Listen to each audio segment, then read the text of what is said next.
sayyidina Muhammad wa ala ali sayyidina Muhammad. Hikmah ni dia kena mai daripada orang yang hatinya luar biasa. Saya ni bukanlah orang seperti itu, Ustaz. Hanya pengajaran bolehlah. Saya ni tak ada lah hikmah-hikmah ni, Ustaz. Hikmah ni macam pengajaran lah, Syekh Ibn Athaillah As-Sakandari bolehlah. Dia tulis dalam ni, suruh saya bagi hikmah. Nak cari mana nawal oi, nak bagi hikmah orang macam kita ni. Pengajaran. Kepada anda semua yang mendengar suara saya dan juga suara Ustaz Hamid, semua yang mana ada dengar, please saya bagi tahu kita masih lagi membuka sumbangan untuk siapa yang nak bagi supaya kami boleh meneruskan. Ingat, program kita hari ini sekali saja, tapi mereka yang ada di bawah bersama anak-anak ni akan hidup dengan anak ni sampai bila-bila. Setiap hari mereka hidup. Jadi kita nak sumbangan supaya jangan putus.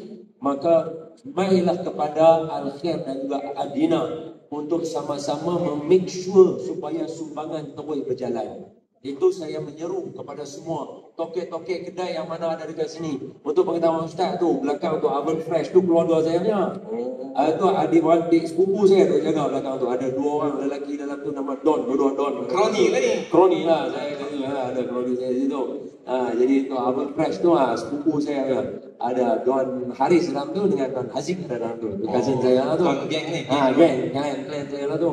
Jadi saya menyeru kepada semua yang ada di sini yang dengar suara saya cuba gunakan nada yang rendah lagi supaya saya nak bagi tahu tuan-tuan, tolong mai sokong kami untuk kita teruskan sumbangan kepada mereka, kawan-kawan dan keluarga yang ada keluarga mereka terlibat dengan kanser, supaya setiap masa ada sumbangan dan dorongan dan support daripada kita untuk mereka. Kita tak mau buat one off macam hari ini saja. Tak mau. Yang ni sebagai galakan dan pengumuman kepada semua. Jadi anda semua dah tahu nama ni. Saya lagi main. Kaunter belah sini ada, kaunter belakang pun ada. Tak cukup main kat DJ pun tak apa. DJ boleh hulur mereka main sini. Betul DJ? Boleh lah. Dan saya nak bagi tahu dulu, Ustaz tanya saya tentang pengajaran. Saya sebut ke anda semua begini.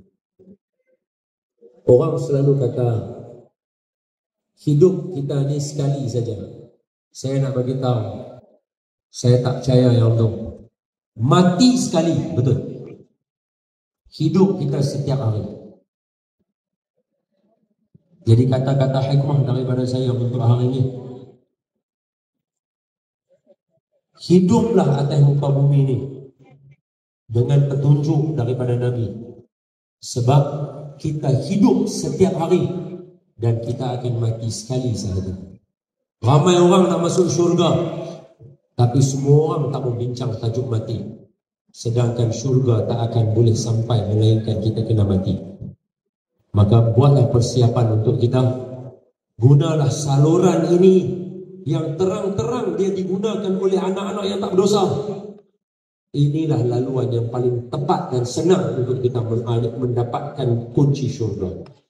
RM1, RM2, buatlah apapun, sebungkus, 2 bungkus, berapa, bagilah. Kerana anak-anak ini mereka memerlukan rawatan rapi. Sebab itu dia nama dia apa? Akut. Dia adalah penyakit yang kritikal yang memerlukan rawatan rapi. Jadi saya menyeru semua yang ada di sini singgah sementara ada laluan ini. Dan insya-Allah kita lagi akan bersama dengan orang-orang legend kita untuk menghiburkan kita semua yang ada di sini sambil mendorong anda untuk memberikan sumbangan dan bantu perjalanan kita insya-Allah. Wallahu a'lam bishawab.